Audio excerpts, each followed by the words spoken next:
Hello hello, मी मंजिरीची सासू बोलते. सासू होतात, सासू होतात. आता उगाच नात्यांची पुन्हा चाळ बांधून कशा करता सासूरच करताय हो. आणि पोरीने भोगलं तेवढं खूप झालं ना. कटुता भरली आहे तुमच्या मनात. अजून पेरलं ना तेच उगवतं. माहिती ना निसर्गाचा नियम तुम्हाला. नाही, आणि तुमची काही चूक नाही म्हणा. मुदळकरांना कुठे सवय आहे काही समजून घेण्याची. एक मिनिट, मी तुम्हाला वेगळ्याच कारणासाठी फोन केलाय. मुद्द्याचं बोलू? ऑफकोर्स ऑफकोर्स ऑफकोर्स, कारण माझ्याकडे तेवढा रिकामा वेळ नाहीये. मला तुम्हाला भेटायचं आणि एका महत्वाच्या विषयावर बोलायचं. मुदळकरांकडच्या कुठल्याही माणसाला भेटण्याची माझी बिलकुल इच्छा नाहीये. आणि भेटून काही बोलावं असं काही आता उरलेलंच नाहीये ना. आणि असंही तुम्ही इथे आलात ना तर माझ्या मुलीला खूप त्रास होतो. हे बघा, महत्वाचं काम नसतं तर मी तुम्हाला त्रास दिलाही नसता. आणि आपापली घरं असताना बाहेर कुठे भेटणं मला प्रशस्त वाटत नाही. 15 मिनिटापेक्षा जास्त वेळ नाही लागणार मला, प्लीज. ठीक आहे, या. धन्यवाद.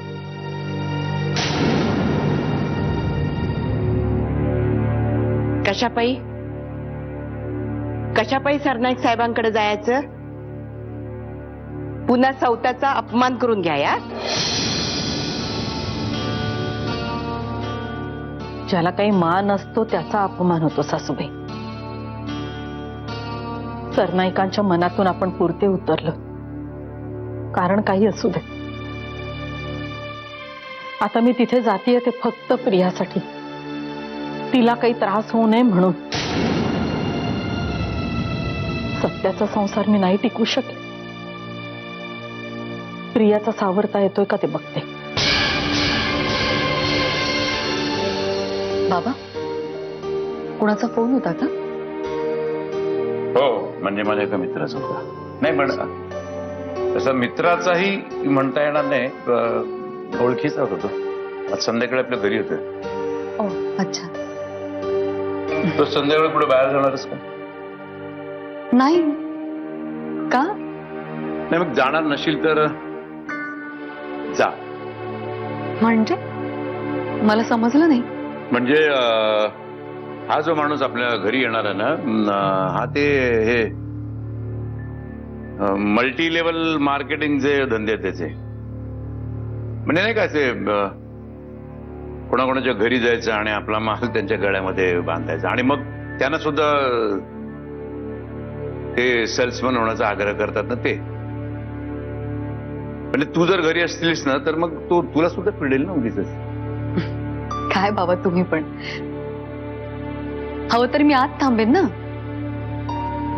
अगं आता अशी किती वेळ थांबणार आहात तू? ही असली माणसं असतात ती तासभर सुद्धा थांबतात ना. मग मी सुद्धा काय उगीच आता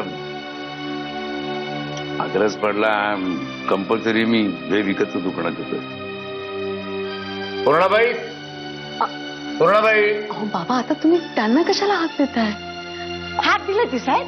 हो, काय की मनूला जरा बाहेर जायचंय तर तुम्ही तिच्या बरोबर जा. चालेल की. तसं बी शुभ्रासाठी कापड आणायची झाली आहेत साहेब. बघता बघता ना तुमच्या उंचीची बैल बघा. हा हो हो, हो हो, बघतो नाही बघतो. मी शुभ्राला तयार करते. हा बाबा काय आहे? त्यांना कशाला उगीच तुम्ही. अरे तिचं कामच आहे ते.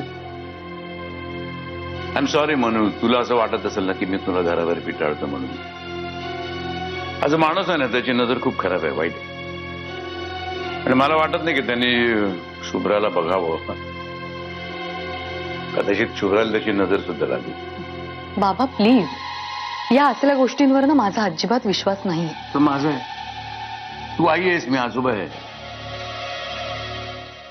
बरं, जातो आम्ही. बाहेर फेरफटका मारल्यावर मलाही जरा बरंच वाटेल.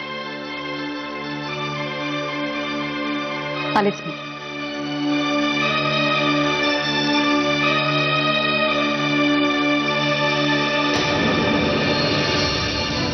विल्मर आणि बॉट्स नावाची कंपनी आहे. त्यांचं हेड ऑफिस स्कॉटलंडमध्ये. स्कॉटलंड आणि इंग्लंड या 2 देशात त्यांचे 3 प्लॅन्ट्स आहेत. मला माहिती आहे कंपनी तशी छोटी आहे, पण ते ज्या स्पीडने एक्सपान्शन करू पाहत आहेत, पुढच्या 15 वर्षात दे विल बी बिग. त्यांना त्यांच्या कंपनीचा एक प्लॅन्ट भारतात सुरू करायचा आहे. त्यासाठी त्यांची एक टीम आत्ताच रेकी करून गेली. त्यांनी कागलच्या जवळचा एक जमिनीचा पट्टा फायनल केला. आता ही जमीन आपण त्यांना अक्वायर करून द्यावी म्हणून त्यांचा इथला एक माणूस मला काल अप्रोच झाला होता. कागल जवळचा कुठला पट्टा म्हणतोस तू?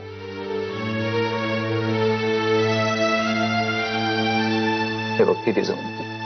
तुला माहिती आपण मागे एकदा जाऊन आलोय तिथे. हा पट्टा? अरे पण विहंग ही सगळी ओसाडीची जमीन आहे. लांब लांब पर्यंत पाण्याचा एकही सोर्स नाही.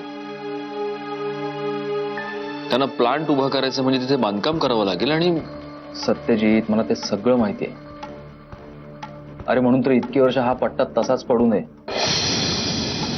त्यांना त्यांच्या प्लॅन्टसाठी हा जमिनीचा पट्टा योग्य वाटतोय. आपलं काम काय, आपण त्यांना ही जमीन मिळवून द्यायची आणि आपले पैसे वाजवून घ्यायचे, बस. पुढे त्यांनी त्या जमिनीचं काय करावं आणि काय करू नये हा त्यांचा प्रश्न आहे. तसं नाही विहंग, पण सत्यजित, गेल्या 15 दिवसात आपल्याकडे आलेलं हे एकमेव नवीन काम आहे. आणि तुला माहिती आहे, दादाने आधीच सगळ्या जमिनी चढ्या भावाने विकत घेऊन आपलं नाक दाबलं. आता काही कृणी कोंडी फोडावी लागेल, नाहीतर आपण गुदमरून जाऊ. आणि माझ्या मते देवानं आपल्यासाठी पाठवलेली ही एक संधी आहे.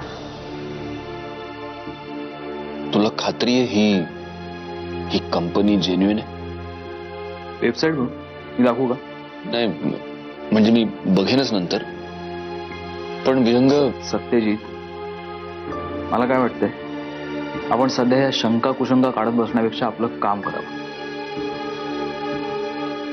हो सॉरी.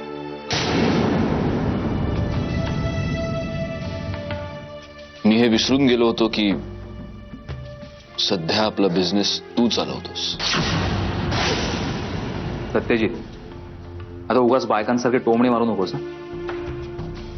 मला एवढंच कळतं की आपण कुणाची फसवणूक करत नाहीये. त्या लोकांनी आपल्याला आपलं मत विचारलं नाही.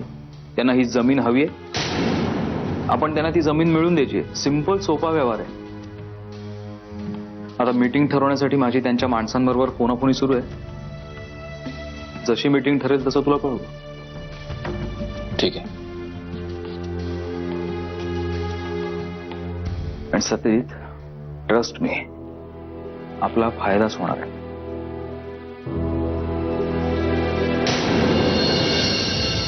तुम्ही मला समजावून सांगताय का धमकी देताय? तुला जे समजायचं ते समज, पण मी इथं असेपर्यंत प्रियाचे कान भरले तर याद राख, ती आल्यानंतर मला कोणता बी तमाशा न गळे. अहो आत्या, मी इथे ओरडून ओरडून सगळ्यांना सांगते की प्रियाच्या कानावर यातलं काहीही जाऊ देऊ नका, तर तुम्ही उलट माझ्यावरच काय ओरडताय? तिला काय बी सांगायची गरज नाही. तिला समद ठाव आहे. काय? वय मॅच फोन करून तिला सांगितलं, ती इथं आल्यानंतर तू काहीतरी बरळशी आणि तिचा गैरसमज होईल म्हणून सांगितलं. झाला तेवढा घोळ पुरं झाला. आणि एक गोष्ट लक्षात ठेव, ती आता फक्त आपली प्रिया नाही, ती सुहासरावांची बायको आहे. तिला स्वतःचा संसार आहे, तो करू दे तिला. सत्यजित आणि तिच्यात जे काही नातं होतं ते तू बी विसर. आणि आता जास्त वाद नग आणि मुद्दामून कुरापत काढू नगस. तसंही प्रियासारख्या नालायक बाईच्या तोंडी लागायची माझी इच्छा नाहीच आहे. डुसके, तोंड सांभाळून बोल. काय कराल? मुस्काटात माराल माझ्या? मारा. पण आता एक गोष्ट लक्षात ठेवा, प्रिया दिसते तशी नाहीये. आणि वेळ पडली तर मी हे जगाला ओरडून ओरडून सांगेन. हे तू सांगायची गरज नाही. कोण कसं हाय कसं नाही चांगलंच ठाव आहे आम्हाला. अगं तुझ्या पोटात गौरांचं बाळ हाय म्हणून तू या घरात आहे. आता कधीच हाकलून दिलं असतं तुला. आणि तुम्ही एक गोष्ट लक्षात ठेवा आत्या, माझ्या इतक्या चुका होऊन सुद्धा ज्या घराने अजूनही मला थारा दिलाय त्या घराच्या विरोधात जर प्रिया कट कारस्थानं करत असेल तर तिच्यासारख्या हरामखोर बाईचा डाव मी यशस्वी होऊ देणार नाही. मग मला या घरातून कुणी हाताला धरून बाहेर काढलं तरी चालेल, पण मी प्रियाला जिंकू देणार नाही. आणि कुणाला माझ्याबद्दल काय वाटतं आणि काय नाही ह्याची पर्वा मी पूर्वीही कधी केली नाही आणि आताही करत नाही.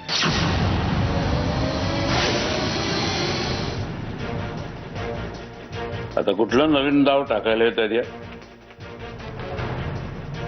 सणावाराची कारणं झाली, आजारपणाची नाटकं झाली, आता काय? मंजिरी आपल्या आयुष्याचा भाग नाही ही गोष्ट ते काय ऍक्सेप्ट करत नाही ते मला कळतच नाही. दादा, ही गोष्ट तू सुद्धा एक्सेप्ट करू शकला नव्हतास. जेव्हा तू असं म्हणाला होतास की मंजिरी माझ्यासाठी मेली आहे, तेव्हा सुद्धा नाही. ते आताच काय बोलण्याची आवश्यकता नव्हती शिवराज. सॉरी दादा, पण मला म्हणायचं होतं की आणि मी काहीही बोलायला लागल्यानंतर त्यांचा वकील म्हणून त्यांची बाजू घेऊन बोलायलाच पाहिजे हे काही कंपल्सरी नाहीये. दादा, मी कोणाची वकिली करत नाही. माझं म्हणणं फक्त एवढंच आहे की तू एकदा त्यांच्या बाजूनी विचार कर ना. मला कुणाची बाजू कळत नाही, मला फक्त माझ्या मुलीची बाजू कळत. दादा, दिवसेंदिवस तुझ्याशी या विषयावर बोलणं कठीण होत चाललंय. अरे, तू कोणाचं ऐकूनच घेत नाही. दादा, पाण्याला बांध घातलं की पाणी आपली वाट वेगळ्या मार्गाने शोधतं. तू जितकी आडकाठी करशील ना तितकेच सत्यजितराव अग्रेसिव्ह होणार आहे. मी त्याला अजिबात भीक घालत नाहीये, कळलं ना? ज्या माणसाने पापा केलेत ना त्यांनी त्यांचे आपले सगळे माज आहेत ना आपल्या घरामध्येच ठेवावेत. कसं आहे, शेवटी शिवराज, शालिनी तरी बाई आहे, त्यामुळे त्यांच्याशी एका मर्यादेतच बोलून मग त्यांच्याशी पटकून वागता येतं. फार बोलता येते त्यांना. आणि आपला हा वीक पॉइंट त्या मुधोळकरला चांगला माहिती आहे, म्हणून तो काय करतो, प्रत्येक वेळेला त्याच्या आईची आणि त्याच्या आजीची डाल वापरतो. म्हणून मी सुद्धा काय केलं माहितीये का, मंजिरीला पाठवून दिलं शुभ्राबरोबर बाहेर. कुठल्याही प्रकारच्या इमोशनल ब्लॅकमेलला वावच ठेवायचं नाहीये मला. नमस्कार. या ना, या. मी काय आणू तुमच्यासाठी? चहा घेणार, कॉफी? शिवराज, शालिनीत आहे ना आपल्याला भेटण्यासाठी फक्त 15 मिनिटं दिलेली आहेत. किंवा त्याचा विचार करून का मागवायचं असेल ते माग. नाही म्हणजे आपल्यामुळे त्यांचा वेळ उगीच वाया जायला नको ना.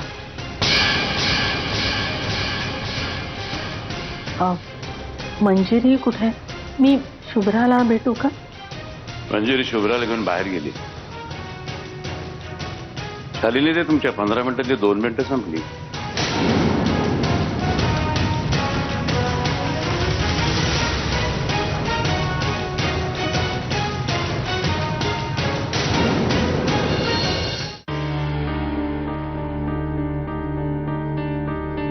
दादा, चहा घ्याल ना? चालेल, मी आईच्या खोलीत असेल, तिथेच घेऊन या. मावशी नाहीये, त्या देवळात गेल्यात आणि थोडीशी खरेदी करायची होती. एकटीच गेले? हो. अहो, काल तिच्यासाठी डॉक्टर बोलवावा लागला होता ना घरी, आणि आज ती एकटीच बाहेर गेलेत. तुम्ही तरी कसं जाऊ दिलत मंजुषाताई? सॉरी दादा, पण बियॉन्ड अ पॉइंट मी त्यांना नाही फोर्स करू शकले. बरं, कुठल्या देवळात गेले? मी जाऊन बघतो. नाही, तसं काही सांगितलं नाही, पण त्यांना जाऊन तासभर झालाय, यायलाच हव्या तिथं. मी पाणी आणते, तुम्ही बसा. दादा, आत्यांना प्रियाचा फोन आला होता. ते दोघे इंडियात परत आले. दिल्लीहून फोन केला होता का प्रियाने? नाही, पुण्याहून. ते पुण्यात येतात.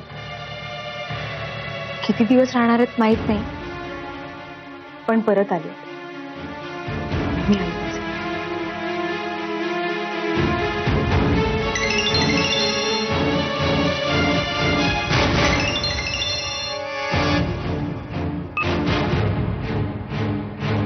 हा, बोल विहंग. विल्मर अँड बॉट्सवालांनी उद्या सकाळी 10ची वेळ दिली आपल्याला. ते रॉयसन इंटरनॅशनलला उतरलेत. आपल्याला तिकडे हॉटेलवरतीच जायचं मीटिंगला. ठीक आहे, जाऊ. मग उद्या सकाळी 9:15 तिथेच भेटूया. Okay, bye bye.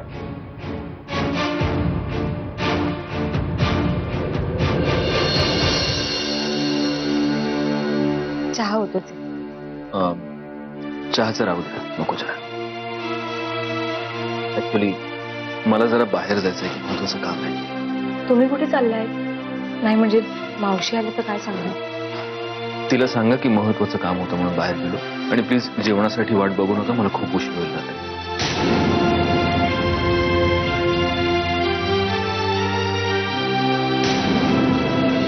मला ते बोलायचे ते बोलण्याचा कुठल्याही आईवर प्रसंग येऊ नये, पण आपल्या मुलाच्या पराक्रमांना वेळीच व्यसन घातली असतीत ना तर हे बोलण्याचे अनेक प्रसंग टळले असते. शालिनीबाई, सरनाईक साहेब, नशिबानं हातात आसूड आला म्हणून वाटते तिथे फटके मारत सुटू नये माणसात. एक मिनिट, तुम्ही या सुरात माझ्याशी बोलणार असाल तर मला तुमचं काहीही ऐकायचं नाहीये. आपण येऊ शकता. सरनाईक साहेब, तुम्ही समोरच्याचा असा पदोपदी अपमान करणार. 100 वेळा करणार. शालिनीबाई, एक गोष्ट तुम्ही विसरताय. काही काळापूर्वी याच पृथ्वीराज सरनाईकेने तुमच्या बिनलायकीच्या मुलाच्या पायावरती डोकं ठेवलं होतं, जे बघून त्याची बायको इतकी खचली की तिने तिचे प्राणच सोडले. तेव्हा मानात मानाच्या गोष्टी तुम्ही मला नका शिकवू. दादा प्लीज, हे बघ, जे घडलं ते कटू होतं हे सगळ्यांना माहिती आहे. आपण यांना त्यांचं म्हणणं मांडण्यासाठी इथे बोलवलंय. ते ऐकून घेऊया. उगाच शब्दाला शब्द वाढवण्यात काय अर्थ आहे? ठीक आहे, बोला. सुहासराव तुमचे नातलग आहेत. माझी अशी विनंती आहे की जे काही घडलंय ते तुमच्याकडून कोणी त्यांना सांगू नये. जे काय घडलं म्हणजे काय घडलं? हा हा हा माझी मुलगी तुमच्या नालायक मुलाचं घर सोडून परत आली हे. पण त्याचा सुहासशी काय संबंध? सरनाईक, तुम्ही हा हा हा अच्छा अच्छा अच्छा अच्छा. ज्या मुलीशी तुमच्या मुलाचे अनैतिक संबंध आहेत ती सुहासची बायको आहे.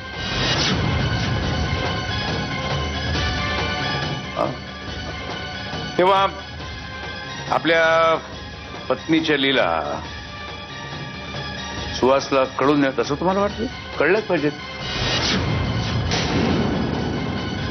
मी हात जोडून विनंती करते तुम्हाला, प्रियाचा संसार उद्ध्वस्त करू नका प्लीज.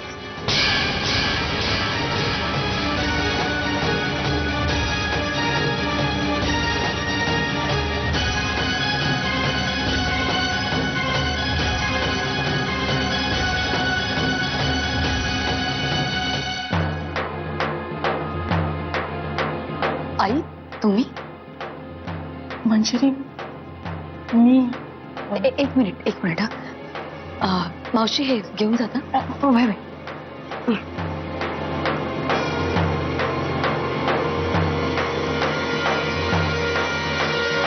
आई, तुम्ही इथे? शालिनीबाई आपल्याकडे एक मागणं घेऊन आलेत म्हणून. ज्या नालायक मुलीमुळे माझ्या मुलीचा संसार उद्ध्वस्त झाला, जिच्यामुळे माझ्या मुलीला तिच्या काही महिन्यांच्या मुलीला घेऊन घर सोडावं लागलं, त्या मुलीचं रसभरीत चारित्र्य मी तिच्या नवऱ्याला सांगून.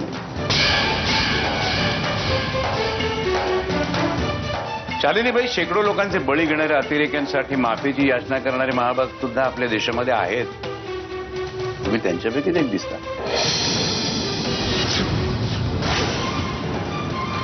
मंजिरी, हे बघ, प्रियाकडून चूक झाली, मान्यच आहे मग.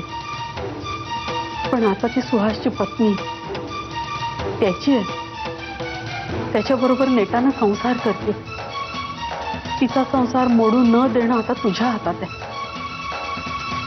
मला माहितीये, मी जे काही मागायला आली आहे ते देणं तितकंसं सोपं नाहीये. मनाचा मोठेपणा हवा त्यासाठी. आई, ज्यावेळी शुभ्राचा जन्म झाला त्यावेळी सुद्धा प्रिया माझ्या नवऱ्याबरोबर माझ्याने बोलवत सुद्धा नाहीये. तेव्हा प्रिया आणि सुहासचा साखरपुडा झाला होता ना? आणि तरी सुद्धा तुमचं असं म्हणणं आहे की प्रिया सर्वस्वी सुहासची आहे. म्हणजे त्या रात्री नेमकं काय घडलं ते कोणालाच माहिती नाहीये. डोक्यात राग घालून सत्यजित घराबाहेर पडला, त्याच्या मागोमाग प्रिया बाहेर पडली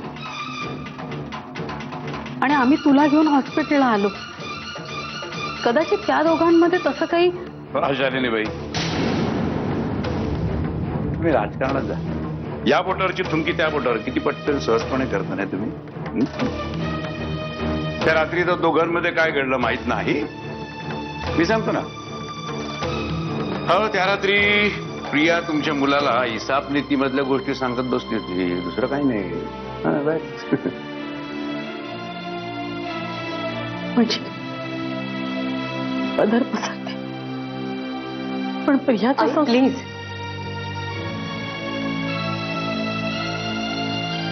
आईच्या जागी मानलंय मी तुम्हाला. हे सगळं करण्याची काही गरज नाही.